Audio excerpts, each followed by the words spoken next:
I'm going to teach you how to make a very delicious tuna pasta salad that everybody is going to love. To start off, you're going to cook your pasta. I'm using some fusilli pasta and I cooked mine for about 15 minutes because you want the pasta to be very soft. After 15 minutes, I proceeded to layer my salad.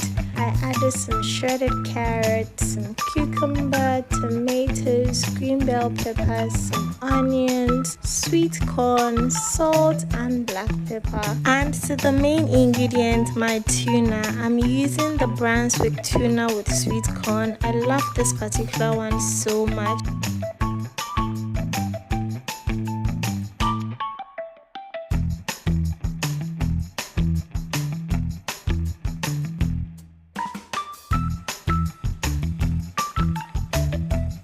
I added some mayonnaise and some condensed milk. You don't have to add the condensed milk, but then it gives the salad the needed sweetness. And that's it. You've made yourself some very good tuna pasta salad. As simple as this looks, it tastes so good. Would you be trying it? Bye!